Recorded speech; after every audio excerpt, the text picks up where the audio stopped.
प्रभूचा गौरव असो आत्ता आणि सदा सर्वदा. आत्ता आणि सदा सर्वदा प्रभूचा गौरव असो. Blessed be the Lord, the God of Israel. He has visited his people and redeemed them. He has raised up for us a mighty Savior in the house of David his servant, as he promised by the lips of holy men, those who were his prophets from of old.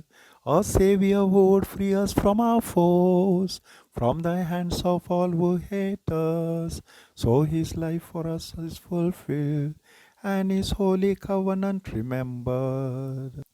हे शब्द आहेत जखऱ्याच्या मुखातले, की योहान बाप्तिस्ताचा जन्म झाल्यानंतर जखऱ्याची जीभ मोकळी झाली आणि त्याने परमेश्वराला स्तवन देत गायन केलं.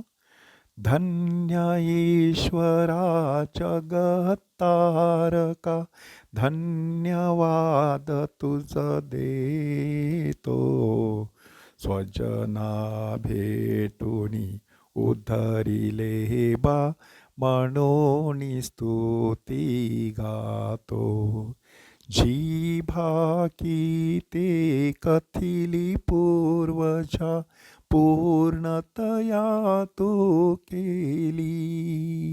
दाविद वंशी तारणशीला, आम्हा स्तववतरली.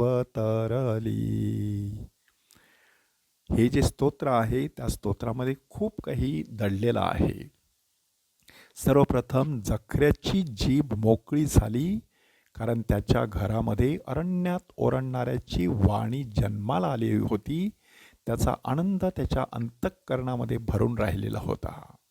माणसाच्या अंतःकरणात जेव्हा आनंद भरून राहतो तेव्हा त्याच्या तोंडामध्ये गायन असतं, त्याच्या मुखामध्ये शीळ असते. शीळ घालत गाणं गुणगुणत माणूस जीवन जगू लागतो. तशाच प्रकारचं गाणं जखऱ्याच्या मुखामध्ये देखील उमटलं. जेव्हा आपल्या अंतःकरणामध्ये स्वर्गीय आनंद असतो तेव्हा आपण परमेश्वराचं स्तुतिस्तोत्र गात असतो.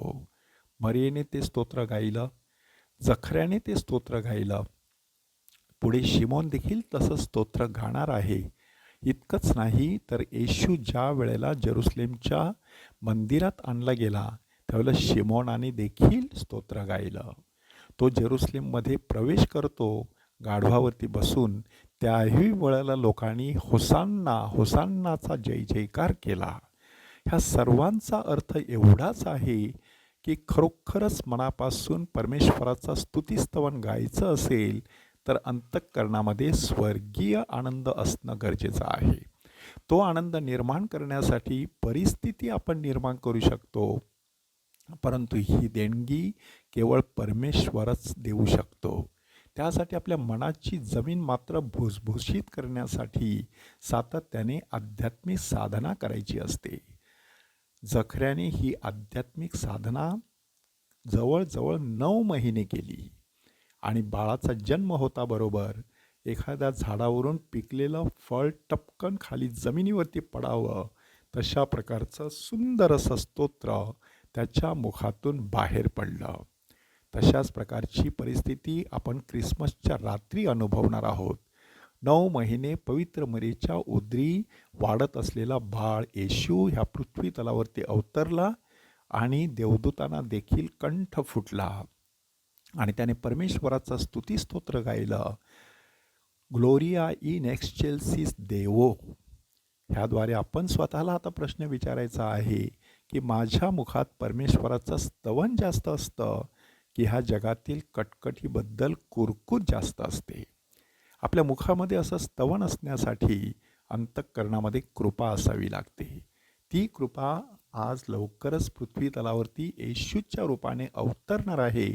त्यासाठी आपल्या मनाची तयारी करूया.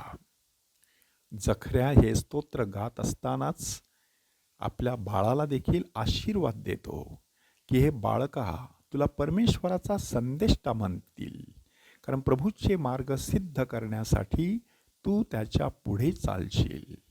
त्याच्या लोकांना त्यांच्या पापांच्या क्षमेने तारणाचे ज्ञान द्यावे, म्हणून असं होणार आहे. आणि नेमकं तेच योहान बाप्तिस्ताने केलं की प्रभूचे मार्ग सिद्ध करण्यासाठी तो पुढे गेला आणि त्यानंतर लोकांच्या पापांची क्षमा मिळावी म्हणून त्यांनी पश्चातापाचा बाप्तिस्मा त्यांना दिलेला आहे.